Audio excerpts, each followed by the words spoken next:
Ek wil vanmôre met die kinders praat, maar ek wil sommer met al die kinders van die Here praat. In Spreuke 28 vers 13 staan daar: wie sy sonde wegsteek, moet niks te goed te wag te wees nie. Wie sy sonde bely en daarvan afsien, sal genade ontvang. Nou julle kinders, ek wil vir julle vertel van 'n keer toe ek my sonde weggesteek het.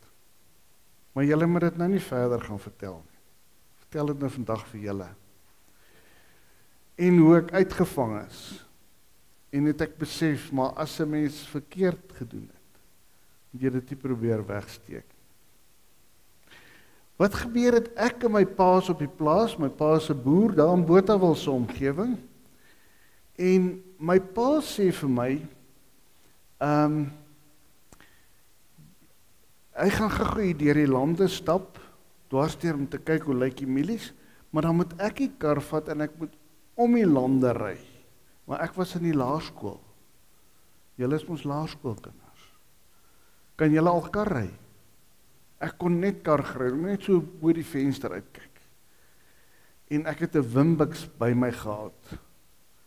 En toe ek so, want dan is altyd lekker om iets te skiet as jy op die plaas is, om te kyk kan jy raak skiet.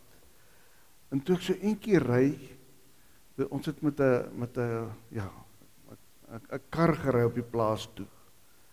Sien ek maar daar's meer katte daar voor in die pad. En ek besluit toe ek stop en ek haal my Wimbix uit en ek skiet so na die meerkaaie toe. Maar ek het hulle nie raak geskiet nie. En sit die Wimbix langs my op die kar en ek begin so lank wegtrek, maar ek kry nie die geweer lekker hier weggesit nie.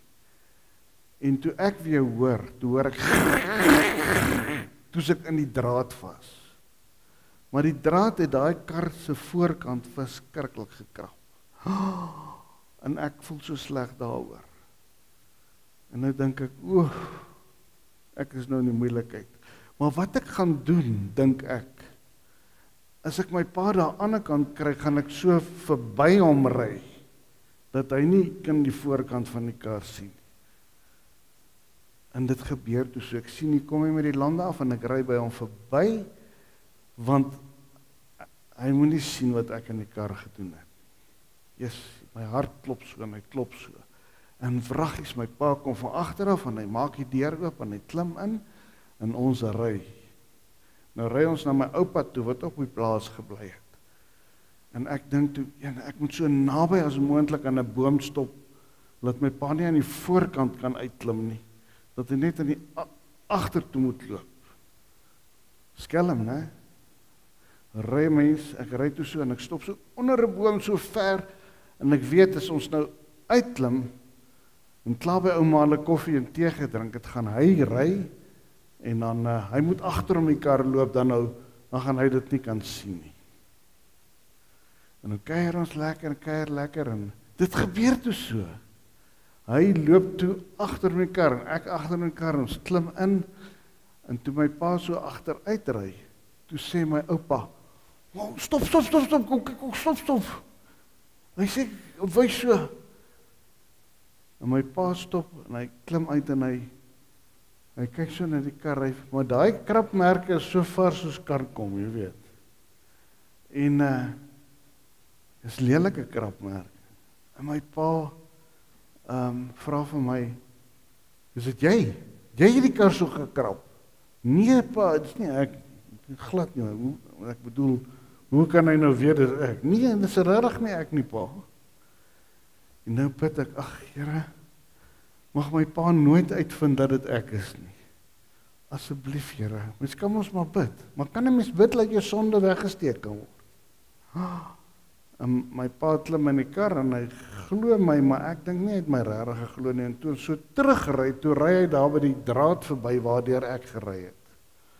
En hy stop daar by die draad. En nou besef ek, maar my hart begin al hoe meer klop.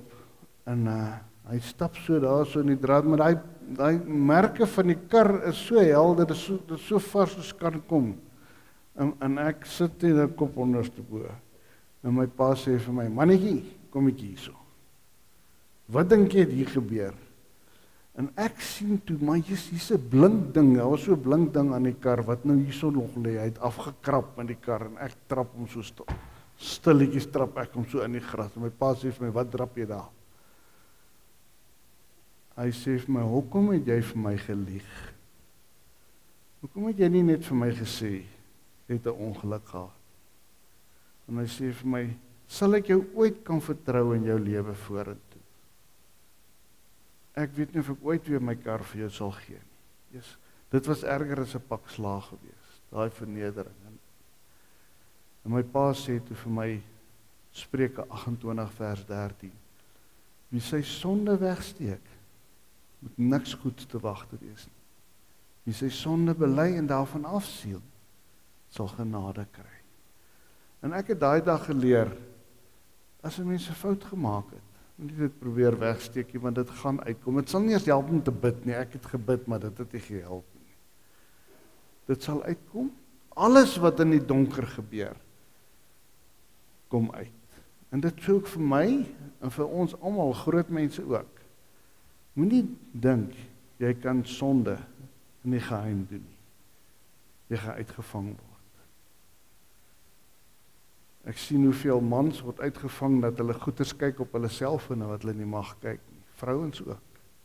En dan sit 'n verskriklike vernedering, dit breek 'n huwelik. Enige iets wat ek doen wat verkeerd is, moet ek dadelik sê, ek is jammer Here. Onthou julle vir Dawid? Hy het ook 'n fout gemaak, totdat 'n priester na hom toe moes gaan.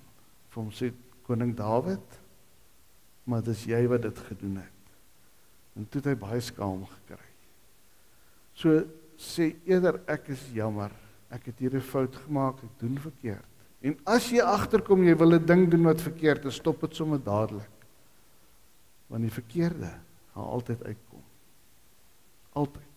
Die Here sien alles. Hy skryf dit op 'n boek neer. Kom ons word saam stil. Here ons God, U verwag van ons om rein te wees in ons gedagtes, in ons woorde en in ons dade. Here, dankie dat U vergewe. En dankie dat my pa my kon vergewe het en dat hy later my weer vertrou het. En dankie dat ons kan leer uit ons foute. Maar Here, ons wil nie skaam voor mense staan omdat ons sondes weggesteek het.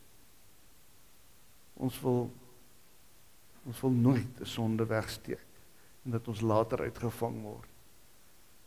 En gee Here dat ons die vrymoedigheid sal hê om te breek met wat verkeerd is en om te bely wat verkeerd is. En dankie dat U sê, as julle sondes bely, ek is getrou en regverdig en sal julle reinig, sal julle skoon maak. As julle wit was, witter as sneeu. Dankie dat U ons elke dag 'n nuwe dag gee. Amen. So as jy 'n sonde mee besig is, bely dit as jy dit nie nou saam met my bely het nie, en breek daarmee. Stop. Moenie laat jy die vernedering in die gesig staar wat ek daai dag in die gesig staar. Ek sal dit nooit vergeet nie. As ek by daai plek verby ry, onthou ek dit altyd. Is nie lekker nie. Kom ons lees vanmôre saam uit 1 Samuel 18, 19. 1 Samuel 19. Hoe werk hierdie ding nou weer?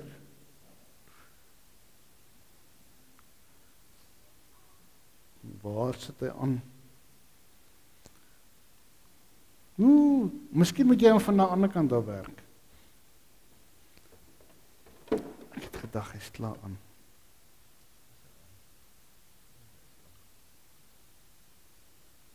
Hy wil nie werk.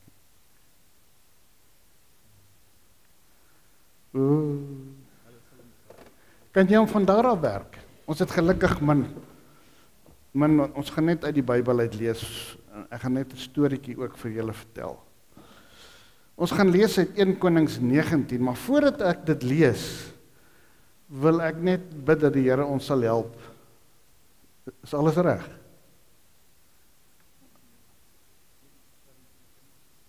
O, dis tyd vir die kinders om na die kindermoment uit te gaan. Dankie André.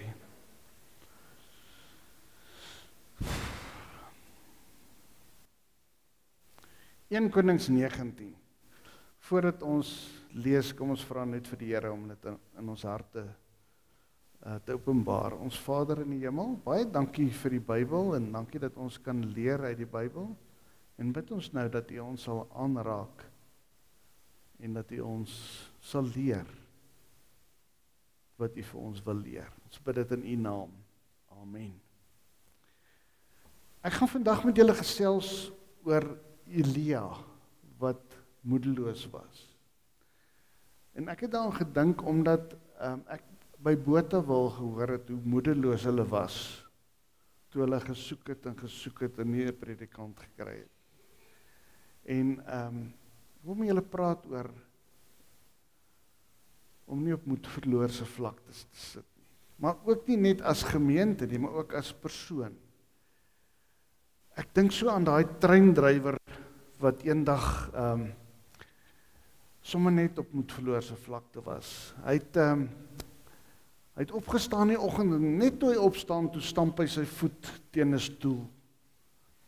En hy het gegaan na die badkamer toe half te mekaar en hy wou net spoel en toe hy weer sien, toe spoel hy met Dettol. En hy het dit net uitgespoeg en hy's te mekaar en hy klim in die kar en toe sien hy maar die kar se wiel is pap. Besluit hom eers daai kar se wiel regmaak. En toe hy die kar se wiel mooi reg gekry het, is hy by die lokomotief en toe hy net so eentjie weggery het, so 5 km uit die dorp uit, toe sien hy maar hier's 'n ander lokomotief wat op hierdie een spoor reg in sy in dieselfde spoor is. En al wat hy kon sê is vir sy mede-treindrywer, gebeur dit met jou ook so, dat daar party net van daai dae is, wat net sulke slegte dae is. Gelukkig het hy dit oorleef om die storie vir ons te vertel. En ek wil met julle praat oor 1 Konings 19. Kyk 'n bietjie saam met my na die profeet Elia, wat een van die grootste profete in die Ou Testament was. Die Jode verwag nou nog vir Elia om weer terug te kom. Hulle het, toe dit Jesus was, het hulle ook vir hom gevra, is U die Elia wat moet terugkom? Maar dis oor hierdie Elia wat ons vanmôre gaan lees uit 1 Konings 19. Kom ons lees daarvan. Agab het vir Isebel vertel wat Elia alles gedoen het. Ook dat hy al die profete om die lewe gebring het. Onthou julle, dit was 450 profete, Baal profete wat hy om die lewe gebring het. En toe het Isebel 'n boodskapper na Elia toegestuur om vir hom te sê, mag die gode my om die lewe bring, as ek nie môre teen hierdie tyd met jou gemaak het, wat jy met al die profete gedoen het. Elia het bang geword en terwille van sy lewe gevlug. Toe hy by Berseba in Juda kom, het hy sy slaaf daar agtergelaat. Hy self het egter 'n dagreis ver in die woestyn ingegaan en daar het hy onder 'n besembos gaan sit en gewens hy gaan dood. Hy het gesê, nou is dit genoeg, Here. Neem my lewe, want ek is niks beters as my voorvaders nie. En toe gaan hy lê en hy daar onder die besembos aan die slaap geraak. En toe hy hom weer kom kry, skud 'n engel aan hom en sê, word wakker, eet. Toe hy opkyk, sien hy by sy kop roosterkoek wat op 'n warm klip gebak is. En 'n kruik water. En hy het geëet, gedrink, en hy het weer gaan lê. En die engel het 'n tweede keer aan hom geskud en gesê, word wakker, eet, anders sal die pad vir jou te lank word. Toe staan hy op en hy eet en deur die krag van die kos het hy 40 dae en 40 nagte lank geloop tot by Horeb, die berg van God. Hy het in 'n grot ingegaan, die nag daar deurgebring. En toe het die woord van die Here tot hom gekom en vir hom gesê, wat maak jy hier, Elia? En hy antwoord toe, ek het met my hele hart en siel gewy aan u saak, Here, almagtige God, die Israeliete het die verbond met u verbreek, hulle het die altare afgebreek en hulle profete doodgemaak, net ek alleen het oorgebly, en hulle soek my om ook om die lewe te bring. Maar die Here sê vir hom, kom uit, en gaan staan op die berg voor my, die Here, ek wil by jou verbygaan. En skielik was daar 'n baie sterk wind wat die berg stikkend geruk en die rotse gebreek het voor die Here. Maar in die wind was die Here nie. Na die wind was daar 'n aardbewing. Maar in die aardbewing was die Here nie. Na die aardbewing was daar 'n vuur. Maar in die vuur was die Here nie. En na die vuur was daar 'n fluistering in die windstilte. En toe Elia dit hoor, het hy sy gesig met die mantel toegemaak en by die bek van die grot gaan staan. En toe hoor hy 'n stem wat vir hom sê, wat maak jy hier, Elia? En hy antwoord weer, ek het my met my hart en siel gewy aan u saak, Here, almagtige God. Die Israeliete het die verbond met u gebreek. Hulle het die altare afgebreek en die profete doodgemaak. En nou het ek net oorgebly. En hulle soek my om ook om my lewe te bring. Ons gaan tot so ver lees. Wat maak jy hier, Elia? Wat maak jy hier? Elia was so suksesvolle profeet. Maar daar het tyd in sy lewe gekom, na al die sukses en al die mooi, wat hy sommer net bedruk geraak het, moedeloos geraak het, bang geraak het. Ons almal het sulke dae, né? Dae wat ons net voel, ag, wat is die moeite werd van alles. Party van ons het weke, party het maande, party het jare, waarin ons bedruk word. Ons net in 'n gat sit en dit voel of die gat nie daar 'n lig uit daai gat uitkom. En jy wonder maar net, is dit die moeite werd om te lewe? Het jy al so gevoel? Ek dink alle mense voel op 'n stadium depressief. In hierdie geval was dit na 'n hoogtepunt wat dit gebeur het. En dit het skielik met hom gebeur. Hy was nog op die kruin van sy bediening. Daai offer het aan die brand geslaan wat papnat was. Die Baal profete se offer het nie gebrand nie. Die Here het hom geopenbaar. En in 'n oomblik toe hy hoor wat Isebel oor hom sê, toe sy aan sak en as en hy gaan sit in onder 'n besembos. Sommige van ons het dit dat ons vinnig in 'n gat sit en die volgende dag is ons weer uit daai gat uit. Bevoorreg as jy dit so kan wees. Party van ons word in huise groot wat ons so half in 'n pessimistiese huis groot word.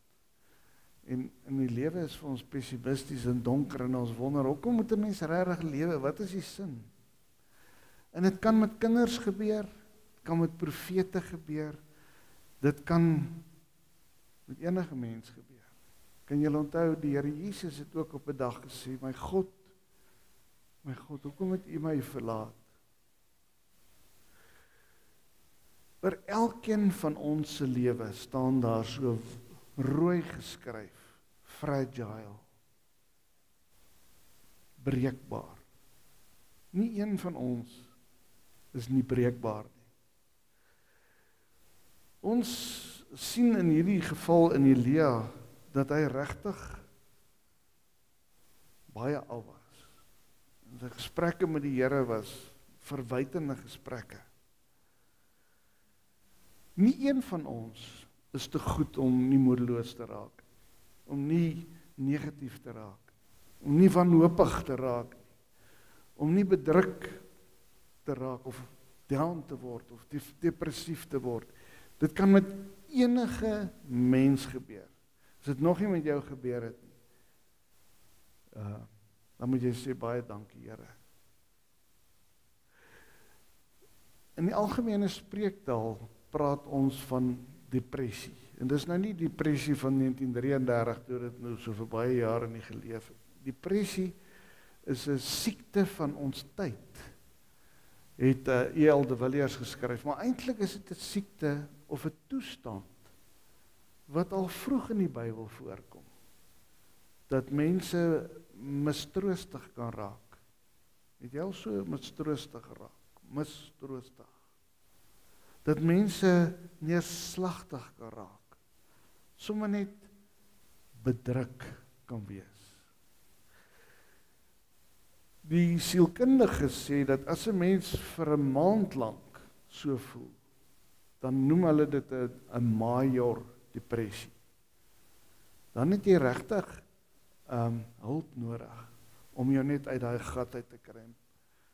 En ek het al by baie selfmoordbriefies gewees en gelees as predikant, waar jy sien dat die persoon wat sy lewe geneem het, vir oulaas net skryf, Here, ek kan nie meer nie.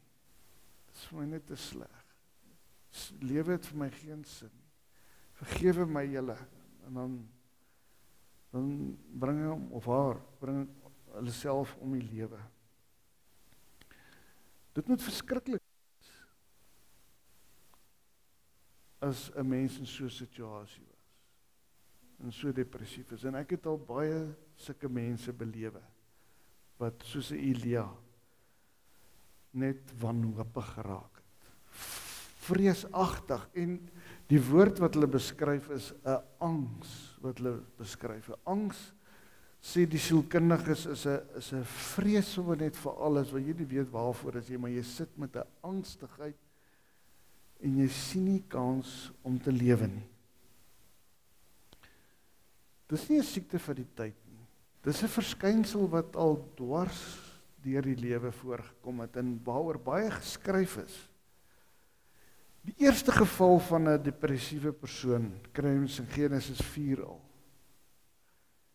En hoor nou, net soos die Here na Elia toe gegaan het en 'n vraag vir Elia gevra het, wat maak jy hier? Het die Here na Kain toe gekom en vir Kain gevra, Kain, waarom is jy so bedruk? Wat het jou so kwaad gemaak? Wag dan nie vir jou weer blydskap as jy goed doen nie. Maar dink 'n bietjie, hoekom is jy so af? Vra die Here vir Kain. En hy gee sommer vir hom die antwoord. Jy moet opstaan en gaan goed doen aan jou broer, dan is daar blydskap. As jy nie goed doen nie, staan daar in vers 7, die sonde wag jou in daar buite en hy wil jou in sy mag kry. Dis die eerste geval van depressie en dis interessant, daar is twee psigiaters, kliniese sielkundiges is wat ook psigiaters later geword het, Mirrors en Myers in Amerika, wat 'n boek in die 80er jare geskryf en toe net voor die 2000 het hulle boek weer herskryf. En hulle hele beginsel van iemand wat depressief is as gevolg van 'n ontsteltenis wat iewers gebeur het in die meeste gevalle van depressiewe gevalle. Nou ek gaan nou voorbeelde noem. Ek het nou gepraat van Kain. Onthou julle vir Jona in die Bybel, hy daaronder sy komkommerplant gesit in die skaduwee en die komkommerplant se skaduwee het weggegaan terwyl die mense in Ninive tot bekering kom nadat hy gepreek het, maar hy was so moeg en moedeloos dat hy verskriklik moedeloos is. En hy het God verwyd dat hy nie nou 'n skaduwee is waaronder hy sommer net kan rus van sy vreeslike werk. En Jona was erg depressief. Lees dit gerus in Jona. Onthou julle vir Hanna die mamma van Samuel. Hoe sy haar ontstel het dat haar sussie, nee, dit is haar skoonsis, dat sy kinders gekry het, maar sy nie kinders kry. En hoe dat sy daar in die tempel so af was en so depressief was dat sy gehuil het en dat Eli gedink het sy's dronk, soos het sy gehuil het daar van moedeloosheid en sy met verwyte het sy gesê ek kan nie swanger raak nie. En die Here het vir haar gesê oor 'n jaar hierdie tyd gaan jy 'n kind in die wêreld bring. Onthou julle vir Job. Job wat die Here toegelaat het dat die Satan hom versoek, beproef. En sy 10 kinders is oorlede. En Job het in sak en as gaan sit. En hy het gesê, Here, hoekom het my ma nie my al dood gelê toe ek gebore is? Ons hoor so van Job se geduld, maar daar was 'n stadium wat Job regtig baie al was. Ons lees van Dawid. Dawid wat toe hy sy sonde so weggesteek het en dit geopenbaar is later, skryf hy in Psalm 55, Here, dit voel of u hand so swaar op my druk. Ek wens ek was 'n duif dat ek kan wegvlieg in die woestyn en dat ek net wegkom van hierdie emosie wat ek het. Ons het nou gelees van Elia op moedverloorse vlakte. Stap so 'n bietjie saam met my en saam met Elia daar in die woestyn in. Ons lees dat hy het 40 kilometer in die woestyn ingestap. Hy het later sy slaaf het hy eenkant gelos en hy daar alleen in die woestyn ingestap nadat hy gehoor het dat Isabel vir hom sê, onthou nou, dis nie Isabel nie. My vrou is Isabel, dis Isabel hierdie. Dit is interessant hoeveel mense sê vir haar partymal Isabel en dink ek, yes, like, dis Isabel. Maar hy is so bang vir hierdie vrou, wat nadat hy 450 Baal profete om die lewe gebring het oor 'n ooreenkoms wat daar was tussen hom en die profete, dat hy daar in 'n woestyn 40 km, hoe ver is 40 km hier vanaf? Dis nog al 'n entjie, né? Het hy 'n besembos gekry, dis so 'n woestynplant, en daar het hy onder daai besembos gaan lê en gesê, ek kan nie meer nie, ek is gedaan. En hy het gesê, dis nou genoeg, Here, ek wil nie meer lewe nie. Ek wil nie meer lewe nie. Daar is geen sin in my lewe nie. En die Here het so met 'n frons na hom gekyk en vir hom gesê, wat gaan met jou aan? Wat lê jy nou so onder hierdie bos? En hy stuur 'n engel. Nou, dit moet 'n ongelooflike ervaring gewees het, né? Wat vir hom 'n roosterkoek bak daar so by sy kop. Dink hy het wakker geword van daai lekker reuk. En langs die roosterkoek was daar 'n kruik met water. En hy eet en hy drink en die Here sê vir hom, wat maak jy hier? Hy was glad nie beïndruk met wat die Here vir hom gesê het nie. Hy was glad nie dankbaar nie, en al wat hy gesê het vir die Here, ag Here, ek het my met my hart en siel aan u saak gewy. En terwyl ek dit gedoen het, het u volk die verbond met u gebreek. En Here, ek wil nie weer lewe nie. En toe sê die Here vir hom, staan op. Staan op. En gaan na die plek toe wat ek vir jou sal aanwys. En ons lees, hy het 40 dae gestap, totdat hy by Horeb gekom het. Nou Horeb is die plek waar die Here met Moses gepraat het. En hy daar in 'n grot ingegaan. Na 40 dae was hy nog maar moedeloos en bedruk. Ek word sommer bedruk as ek na hierdie storie luister. Hy was regtig afgewees. En toe het die Here vir hom gevra, wat maak jy hier? Hoekom is jy so depressief? En toe verwyd hy die Here, ag Here, en hy kry hom so jammer, en hy sê, ek is ook niks beter as my voorvaders nie, Here, ek is 'n mislukking. Nobody loves me, everybody hates me, I'm gonna eat some worms. Nee, hy het regtig moedeloos gewees. En dis nou baie mooi dinge wat in sy lewe gebeur het. Onthou julle die kind wat hy gesond gemaak het? Onthou julle die weduwee wat hy gehelp het met die kruik wat nooit opgehou het wat nooit opgeraak het nie? Onthou julle die nat offer wat hy in die brand gesteek het? Onthou julle Die groot reëns wat daarna gekom het, na 3 jaar het daar groot reëns gekom toe hy gebid het, dat daar reën kom. En nou sê die Here vir hom, Elia, wat maak jy hier? Wat gaan met jou aan? Wat dink jy was die oorsake van Elia se neerslagtigheid? Hy is regtig depressief, hy wou nooit meer lewe nie. Wat dink jy was die oorsake? Ek dink daar was 'n geestelike oorsaak. Hy het sy fokus op die Here verloor en gefokus op Isebel.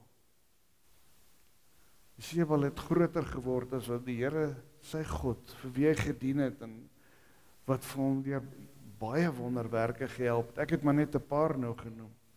Hy het totaal sy fokus verloor. Fokus op die Here.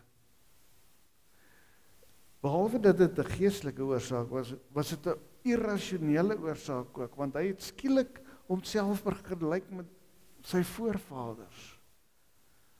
En ander mense wat ook nie waffers was nie, en hy het homself vergelyk en gesê, ag, ek is niks werd nie. So jammerenswaardige ding. Ek onthou Isabel het altyd gesê, sy so half depressief raak van nagte wakker wees met die kinders en jy nie kan slaap nie. En die volgende nag is jy ook wakker en die volgende die kinders en dis so, dit sak mos so nageboortelike depressie op 'n vrou. Want Isabel altyd gesê, ek moet myself net nie jammer kry nie. Ek moet myself net nie jammer kry. Want dis wat met Elia gebeur het. Hy het homself so verskriklik jammer gekry. En dit gebeur met 'n mens as jy depressief raak. Jy raak pateties, jy kry jouself jammer. Maar daar was ook fisieke oorsake, behalwe die geestelike en die irrasionele oorsake, was daar fisiese oorsake. Hy was moeg gewees, hy was stokflou. Hy het so ver net 'n shutdown in sy liggaam gehad. Hierdie ou het die kers aan weerskante gebrand. En hy was gedaan. Hy was gedaan. Moeg, sommer net uitgeput. Nie genoeg rus gekry. 'n volgende oorsaak is dat hy was 'n emosionele oorsaak. Net dood eenvoudig bang geword vir hierdie vrou, wat so skrikbewind daar in daai omgewing gevoer het. Bang. En sy bangheid het hom laat weghardloop. 'n Emosionele oorsaak. Behalwe dat hy bang was daar ook 'n sosiale oorsaak. Hy het hom gaan afsluit. Selfs sy slaaf wat altyd by hom was, het hy eenkant gelos en hy toer in die woestyn gegaan en hom afgesluit van sy medemens. Onthou toe ek kind was en mense het so depressief geraak. Onthou ek baie goed dat mense het sommer in 'n kamer gegaan, die deure toegemaak en die vensters toegemaak en dan het ouma gesê, ag los hulle is in 'n gat. Dit was die ou tydse manier van los hulle is in 'n gat. En dis regtig wat hier so met Elia ook gebeur het. Maar wat maak God met 'n mens wat so afraak, wat nie weer wil lewe nie, wat depressief is en bedruk raak? God is genadig. Hy het nie hom verwyd nie. Hy het na hom toe gekom en hy was daar by hom gewees. En hy het vir hom betekenisvolle vrae gevra. Wat maak jy? Wat maak jy hier, Elia? Dink 'n bietjie oor jou lewe, soos wat hy vir Kain ook gevra het. Kom is jy so bedruk? En toe het hy nogal die antwoord ook van gee, kom is jy kwaad, want dit was van sy kwaadheid wat hy bedruk geraak het.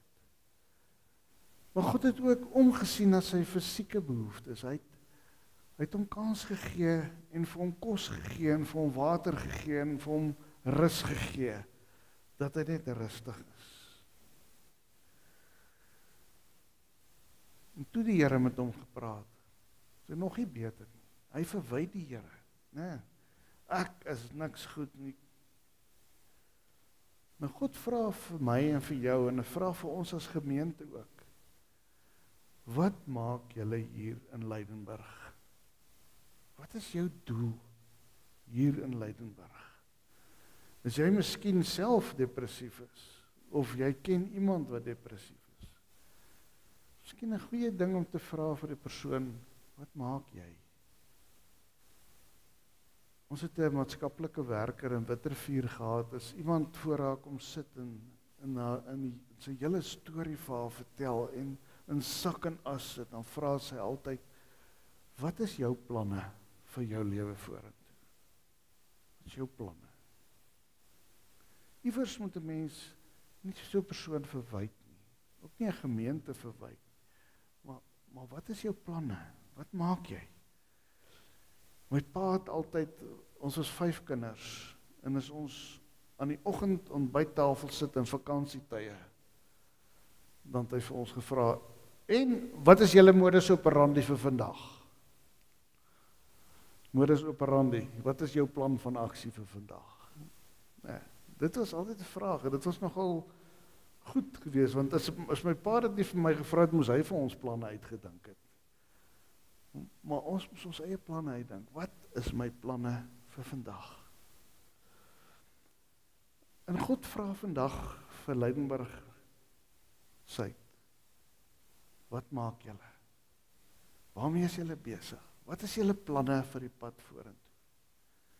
Nou, ons het 'n advertensie uitgegee, en ons wil hê dit moet beantwoord word, 16de, wat jy gesê vir ons? 14de. En sê nou maar dan kom nie eintlik aansoeke nie. Wat dan? Dan gaan sit ons weer en ons bid saam en ons vra Here, wat is U wil vir ons? En as jy miskien self persoonlik depressief is, vra God vir jou. Hoekom is jy so af? Het jy hier dalk ontstel oor iemand? Is jy dalk jaloers, soos wat Kain jaloers was? Is jy dalk bang vir die toekoms, soos wat Elia bang was? Maar God vra vir ons altyd, wat is jou planne? Wat maak jy? En as jy in sak en as is, moet jy nie daar bly nie. God wou nie gehad het Elia moes daar bly nie. En die interessante is, ons weet mos, dit was in die stilte wat die Here met hom gepraat het, wat hy uiteindelik die Here gehoor het. Baie keer moet 'n mens stil word om die Here te hoor. En ons weet, daar in daai stilte het Elia oortuig geraak, dis nou tyd dat ek my mantel moet afhaal, want 'n profeet het 'n mantel gehad, en ek moet 'n opvolger soek. En het sy mantel Elisa geplaas, en Elisa het aangegaan met die werk. En ons is ook nou daar. Ons is op 'n plek waar 'n dominee sy mantel wat hy hier gehad het, afgehaal het. En ons moet die mantel iemand anders se skouers plaas, wat vir ons namens die Here gaan lei, soos wat die Here 'n kerk lei. Want hy het apostels, profete, herders, leraars, evangeliste, wat hy aanstel om 'n gemeente te bedien. Liewe gemeente, as ons na hierdie verhaal kyk, dan sien ons dat God verstaan, as 'n mens partymal afraak. Maar God wil nie hê ons moet altyd in daai gat sit, altyd onder 'n besembos. Hy wil hê ons moet opstaan, ons moet aangaan. Hy het 'n doel met elkeen van ons. Amen. Ons Vader wat in die hemel is, dankie dat ons vanmôre net weer na Elia kon kyk en net weer kon identifiseer met hom, dat dis menslik, dat kinders van U, Here, U self was afgewees, toe U gevra het, waar is my Vader? Maar dankie dat ons weet, Here, U los ons nie in daai gat nie.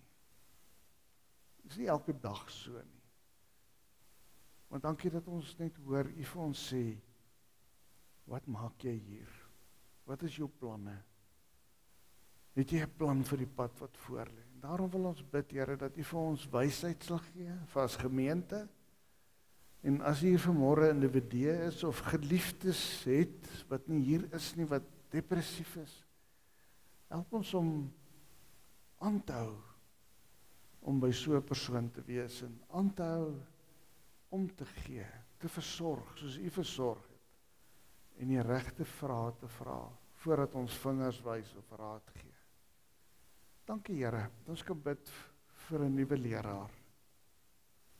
Iemand wat U vir ons stuur, nou in hierdie tyd, en wys ons.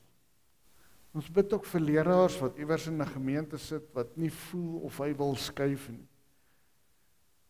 Dat U ook die regte vrae aan elkeen sal vra en sê, kyk na hierdie advertensie. Is dit nie dalk ek wat jou roep hiernatoe? Here, ons bid so vir hierdie proses waarin Lydenburg Suid is, dat U Uself sal verheerlik en dat U koninkryk hierdeur sal kom en dat ons as gemeente disippels sal wees soos wat ons by Vrytelle gehoor het. Om disippels te maak wat weer disippels maak van al die ongelowiges en koues wat daar buitekant staan en U nie meer dien nie. Here, want ons het 'n taak, ons weet dit. Dit was die laaste opdrag, om maak disippels. Maar geef ons iemand, Here, om net die tou te vat voor. Intussen bid ons vir die kerkraad, ons bid vir hierdie gemeente. Dankie bid ons ook vir die gemeenskap kan bid vir reën, Here. Dis droog. Daar's dele wat regtig smag na reën. Ons vra dat U wonderbaarlike uitkoms sal gee. Bid vanmôre vir mense wat depressief is, dat U ook vir hulle uitkoms sal gee. Dankie vir medikasie wat ons vandag het, Here. Maar dankie ook dat ons nie net van dit afhanklik is nie, maar ook van goeie vrae wat U gevra het en wat ons vir mekaar moet vra vir myself. Dankie Vader, dat ons sommer net so kan sê, ons het U baie lief. Seën ons, sodat ons 'n seën vir U naam kan wees. Ons bid dit in U naam, Jesus. Amen.